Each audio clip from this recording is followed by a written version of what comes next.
रानू चिड़िया का एक अंडा था, उसी एक एंड पर नजर बनाए रखी थी। न जाने मेरा अंडा कब फूटेगा, जैसे ही मेरा बच्चा निकलेगा उसे मैं सीने से लगा लूंगी। इस समय रानू चिड़िया का अंडा फूट जाता है। एंड पर से एक सुंदर लाल लाल पंखों वाली बेटी निकलती है। मेरी सुंदर बेटी, खूबसूरत बेटी, मैं तुम्हारा कितना इंतजार कर रही थी, आखिरकार तुम अंडे से बाहर आ गई। अंडे का छिटका बहुत सख्त था, मैं बहुत ही ज्यादा मुश्किल से तोड़ पाए। मामा, आपने मेरी अंडा तोड़ने में मदद क्यों नहीं की? गुड़िया बेटी, अंडा मैं कैसे तोड़ती, आप तो अंदर थी। आप अगर पूरी तरह से तैयार न होती तो यह अंडा खराब हो जाता ना। मामा, मेरे पापा कहाँ है? आपके पापा आपके लिए मीठा फल लेने गई है, वह जैसे ही आते हैं तो आपसे बहुत प्यार करेंगे। मैं पापा से बहुत नाराज हूँ, मुझे अभी बुलाए। मैं जब एंड में थी तो पापा की बातें बहुत गौर से सुना करती थी। माफ कर दो गोरी, आप कितना बोलोगे? आप आज ही तो अंडे से बाहर आई हो और आप इतना चतर-पटर बोल रही हो, नहीं तो बोलेगी ही। जब तक आप मेरे पापा को नहीं बुलाओगे तो मैं बोलता ही रहूंगा। मामा, चिड़िया घर से बाहर जाती है और एक पेड़ पर बैठ जाती है। वह अपने पति के बारे में बताने के लिए कोई ना कोई उपाय सोचती है। न जाने गुड़िया के पापा अभी कहाँ होंगे, मेरी आवाज पहुँचेंगे भी या नहीं पहुँचेंगे। तभी वहाँ से मिट्ठू तोता गुजरता है। तोता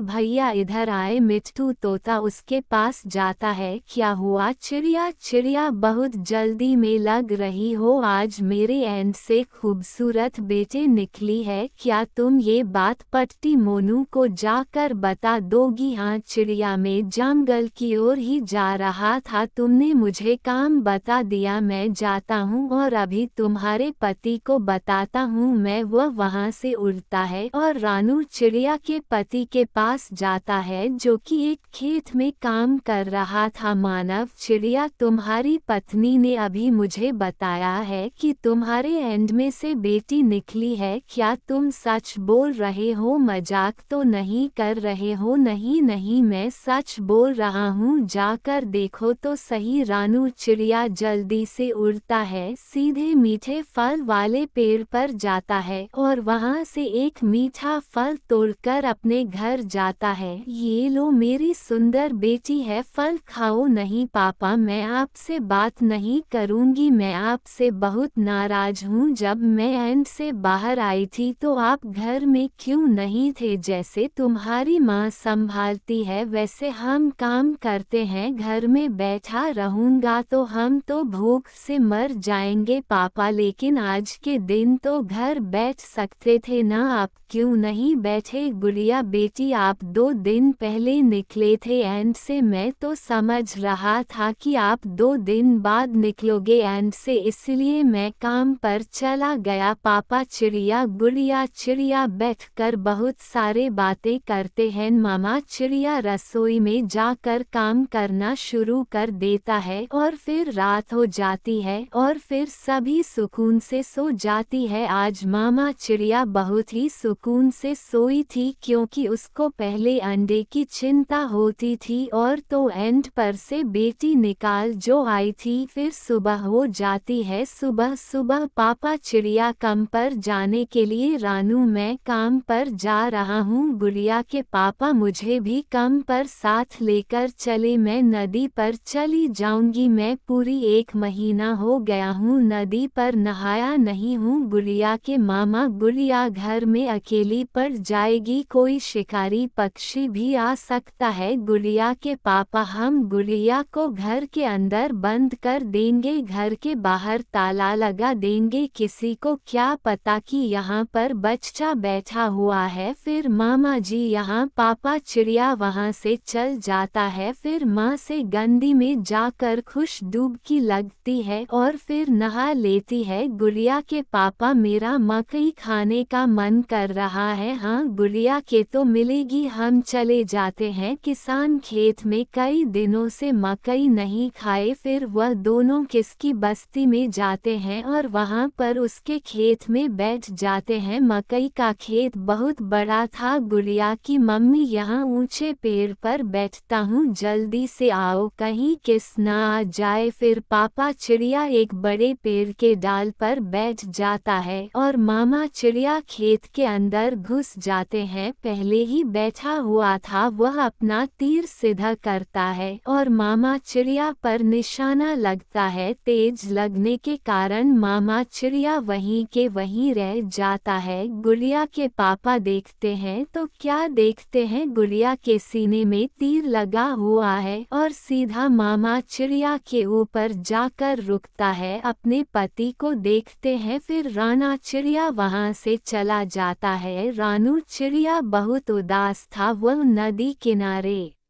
बैठकर रोने लगता है। न जाने मैं क्या बताऊंगा, मेरी बेटी एक दिन का है, हम उसको कैसे खबर देंगे कि उसकी माँ को शिकारी ने मार दिया, हमारे घर को शिकारी ने उजाड़ दिया। जो शिकारी तुम्हें हम कभी माफ नहीं करेंगे। शाम के समय उदासी के आलम में वह अपने घर आता है। गुड़िया उसका इंतजार कर रहे थे। पापा मेरी मामा कहाँ है, आप अकेले क्यों आई हो? गुड़िया बेटी आपकी माँ मुझसे नाराज हो गई है, वह जंगल छोड़कर चली गई है। जरूर पापा, आपने मेरी मामा को अपने ही कुछ क्या होगा, शायद वो रानू मेरी मामा के घर गया होगा, 2-3 दिन में आ जाएगा। वैसे का कर गुड़िया दाना खाती है और सो जाता है। इसी तरह 2-4 दिन बीत गए। रानू चिड़िया नदी किनारे बैठा हुआ था। गुड़िया भी वहां पर आ जाता है। कहाँ पर आने वाला, जंगल कहाँ है? गुड़िया बेटी आप क्यों पूछ रही हो? पापा मैं मामा वही होंगे, मैं मामा को बहुत मिस कर रहा हूँ। फिर मैं मामा को मना लूँगा और जरूर मान जाएंगे और वह हमारा घर आ जाएगा। सूर्य बेटी तुम्हारी मामा कभी नहीं मानेगी, वह मुझे बात कर नहीं गई और मुझे कब पता भी नहीं है वह कहाँ है और रानू वाले जंगल कहाँ है। क्या मतलब है इस बात का? रहने वाले जंगल की पता नहीं है कि आप मुझे बताना नहीं चाहते? गुड़िया के पापा के पास कोई भी जवाब नहीं था। वह गुड़िया बेटी अपनी किसी भी सवाल की जवाब नहीं देती, वह चुप करके वहां से चला जाता है। मिट्ठू तोता एक बड़े पेड़ के पर बैठकर सो रहा था। गुड़िया गुड़िया मैं तुम्हें सच बताना चाहती हूँ, जो सच तुम्हारे पापा है तुम्हें नहीं बताया। क्या हुआ मिट्ठू अंकल, आप बताया ना। तुम्हारी मामा एक मकई के खेत में मकई खाने गई थी, तभी शिकारी ने तुम्हारी माँ को मार डाला और उसको अपने घर ले गया। जालिम शिकारी ने मुझे मेरी माँ छीन ली, मैं मामा के बिना कैसे रहूंगी, मुझे मेरी मामा छीन ले। रोती हुई गुड़िया अपने सीधा अपने पापा के पास जाती है। उसके पापा एक बड़े पेड़ पर बैठकर रो रहा था। पापा मुझे माफ कर दीजिए, आप मत रहो, यह मुझे हकीकत का पता चल गया है, मेरी माँ को एक शिकारी ने मारा है। गुड़िया बेटी मैं आपको खुश देखना चाहता था इसीलिए नहीं बताया, अगर भगवान को ऐसे ही चाहिए तो ऐसे ही। फिर अगले दिन से गुड़िया के पापा के साथ गुड़िया भी दान लेने चली जाती थी। यह कहानी आपको कैसी लगी हो तो चैनल को सब्सक्राइब करना ना भूले।